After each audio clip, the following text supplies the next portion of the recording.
So this is the non-car man's review of a car. I had a C300, it's gone into the garage. We have a GLC now, which is like the massive 4x4 thing, and I've always disliked 4x4s, but because it's a brand new car, the one thing that is amazing about it is the computer system. So I'm gonna show you the car and then show you the computer system, because that is the most important thing, and it's just a way for me to bring new content to my channel and hopefully bring a new audience in. So if you are considering cars, then you might want to consider it. There's loads of space, it's amazing. So if you've got a family and you know all that sort of stuff, it's like ideal for that. But you know, 9 times out of 10 there's just 2 of us, so it's a bit overkill for us. But here we'll show you it and see what you think.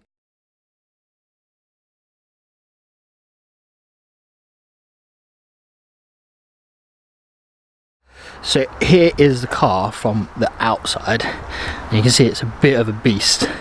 Huge, massive wheels, which are cool. So if you're like a soccer mom or whatever, then that's great. But yeah, no. So yeah, here it is inside the old. So this is it when it starts up. It's all quite snazzy, and then you've got like this computer system, which is touchscreen as well. Oh, a bit loud. Yeah, the computer, like for me, the computer system is by far the most amazing part about it. Like the car itself is cool because it is huge, like it's literally massive, which is cool. But the computer system and this little trackpad here is the greatest thing. Like I don't know the miles per gallon or anything like that it does. I just know the computer system is pretty snazzy. This button here is like the dynamic control, so you can go from normal mode, comfort, eco, sports, and then sports plus, and that will just change the dynamics of the car, so it's a little bit faster.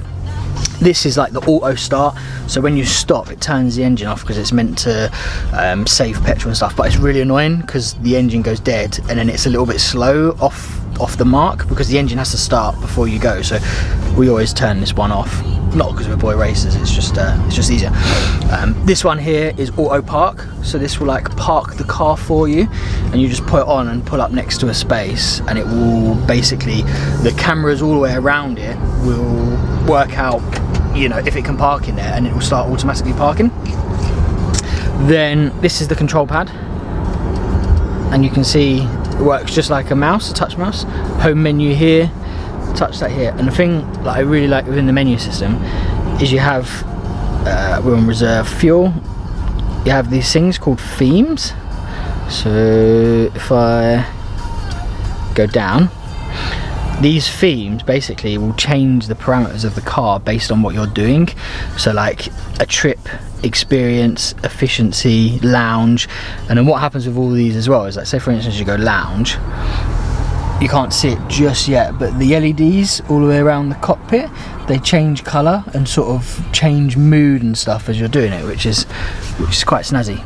And then the one that I really like is if you go back, you go down to modes, is experience. So if you watch the way the whole computer system changes, look at this, it's like driving a spaceship, you know, you've got all of your engine output, engine torque, the parameters change on the dashboard. Yeah, it's pretty cool. Like this computer system is amazing, and like probably the best computer system I've ever seen in a car. The other thing it has is if you put your mobile phone, so I'll just lock this, if you put your mobile phone in there like so, it should start charging, or it normally notifies you. What you need to do. Oh, I think sometimes the case makes it a bit too, like, it doesn't connect with the NFC. No, you just need to push it right in.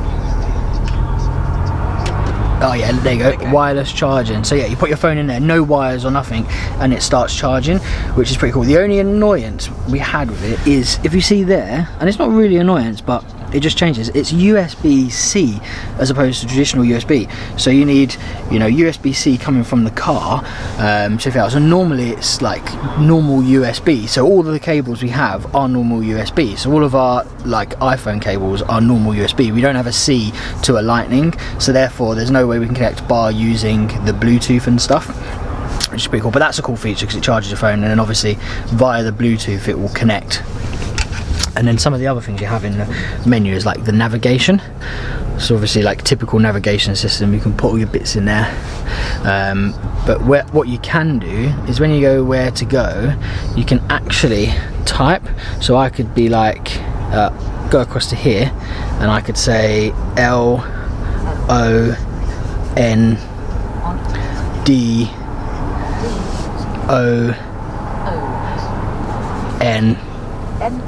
and then there you go, it's like London. Obviously that's a really broad search parameter, but yeah, if you swipe backwards, it deletes.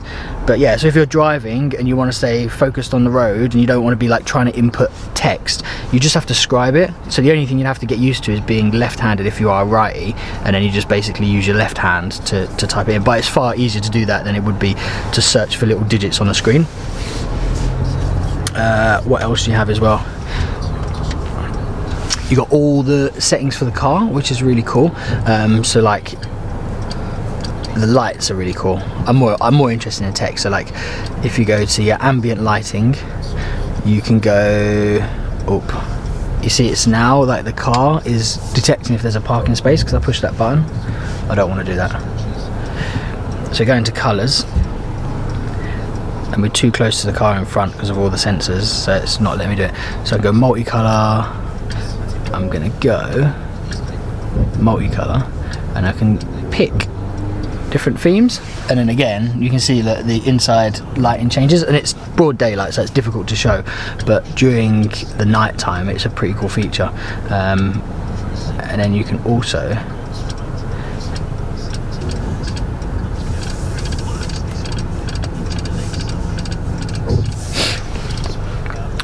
you've got a touchscreen computer, you've got this touch dial thing down here, but all of that's quite distracting, so having it on your steering wheel makes life a lot easier. So you have a menu button on here.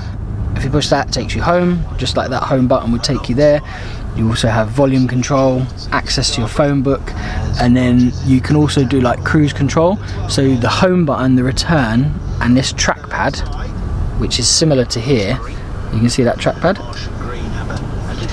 They have one on both sides, so if you're a lefty or a righty, it doesn't really matter. So it's not like they built a car that's specific to right-handers, you know, depending on, you know, both hands can use, which is pretty cool. Hello Mercedes. How may I help you? So you can start talking to the car. Play Radio 1. What can I do for station? Station Radio 1. There we go. So even if you've got all this technology to make it safer to drive, if you don't want to use your hand at all, you can use all voice control. Now, because we don't have a USB-C, we can't do like Apple Carplay, which is amazing, because what that will basically do is like everything from your mobile phone, it interfaces from the phone into the computer screen. So if you use Google Maps or other technology like Spotify or SoundCloud, all of those, or podcasts, all of those come up on this computer console, and you can access what's on your phone. So obviously it's illegal to use your phone whilst you're driving. Those bits of technology will allow you to access everything in your phone, which is cool. And I can't show you because I don't have a USB-C cable, which is pretty crap. The other thing, so the difference between the C3, well, not the difference, obviously this is a massive car in comparison to the C300, but one of the other things is on the C300, on the inside of the door, just over here where you would find like your controls, there's like a memory dial, and there's 3 profiles that you can basically set for your driving like settings. So basically if I was driving or my partner was driving, we both have different drives. Like she likes to drive really low down and I like to drive really high up. So what you can do is you can create a preset for both drivers. So when you get in the car, you push the button and the seat automatically goes back to that setting, which is really cool. And this one doesn't have it, which is a little bit of annoyance, but it's like first world issue, so I'm not gonna gripe about it too much. Both of them are AMG Line, so like all of these bits of technologies are like quite advanced and things that come as standard in the AMG line. But yeah, that's one thing that we're definitely missing a little bit. And the other thing is like the thing I do like about this is obviously it's a bigger car. There's a lot of space, so like I will show you how much room I can go back.